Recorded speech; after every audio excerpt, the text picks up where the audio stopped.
Hello guys, നമ്മുടെ കല്യാണപ്പെണ്ണുമായിട്ട് നമ്മൾ video ഇറങ്ങി കേട്ടോ. തലേദിവസമാണ്. സോ ഞങ്ങൾ എല്ലാവരും എത്തി. പക്ഷേ എത്തിയപ്പോൾ ലേറ്റ് ആയിരുന്നു. എല്ലാവരും പോയിട്ടുണ്ടായിരുന്നു. കാരണം ഞങ്ങളൊക്കെ വർക്ക് ചെയ്യുന്നവരായതുകൊണ്ട് ഞങ്ങൾക്ക് കറക്റ്റ് ടൈമിൽ ഇറങ്ങാൻ പറ്റിയില്ല. പിന്നെ ഇത് കണ്ടില്ല, ഞങ്ങൾ വന്ന ഉടനെ ഫുഡ് കഴിക്കാൻ വേണ്ടി കയറിയിരുന്നു. വിശന്ന് കുടൽ കഴിഞ്ഞാൽ വന്ന് നല്ല പാലപ്പവും പത്തിരി ഇടിയപ്പവും ചിക്കനും ഏതാണ്ടൊക്കെ ഉണ്ടായിരുന്നു. കുറേയൊക്കെ ഞങ്ങൾ അടിച്ച് കഴിച്ചു.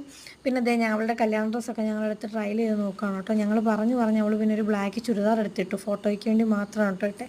എല്ലാവരും പോയി കഴിഞ്ഞാൽ ഞങ്ങൾ ചെയ്യുന്നത്. പിന്നെ ഇത് പാത്തുവാണ്, അവളുടെ കസിനാണ്. നല്ല ക്യൂട്ടായിരുന്നു കേട്ടോ. ഇവളോട് സംസാരിച്ചിരിക്കാൻ രസമായിരുന്നു. പിന്നെ ഞങ്ങൾ മൈലാഞ്ചി ഇട്ടുകൊണ്ടിരിക്കുകയാണ്. എൻ്റെ ഗൈസ്, ഈ മൈലാഞ്ചിക്ക് മുന്നിൽ വലിയൊരു കഥയുണ്ട്. ഞാനും ആ കസേരയിൽ ഇപ്പോൾ ഒരുത്തിയെ കാണാൻ പറ്റും നിങ്ങൾക്ക്. അവളും തമ്മിൽ അടിയായിരുന്നു. അവൾക്ക് ആദ്യം മൈലാഞ്ചി ഇടണമെന്നും പറഞ്ഞ് പിന്നെ ഞാൻ ചാടി കയറി ഇട്ടു.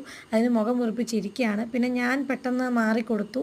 അവൾ കയറി ഇരുന്നിട്ടുണ്ട്. അവൾക്ക് രണ്ട് കയ്യിലും വേണമെന്നും പറഞ്ഞ് 12:30 1 മണിയായപ്പോഴാട്ടോ മൈലാഞ്ചിടിയിൽ കഴിഞ്ഞത്. നമുക്ക് പിന്നെ സിമ്പിളാണ് ഏറ്റവും ഇഷ്ടം. കണ്ടില്ലേ എന്തൊരു തൊലിഞ്ഞ് ചിരിയാണ് ചിരിക്കുന്നത്.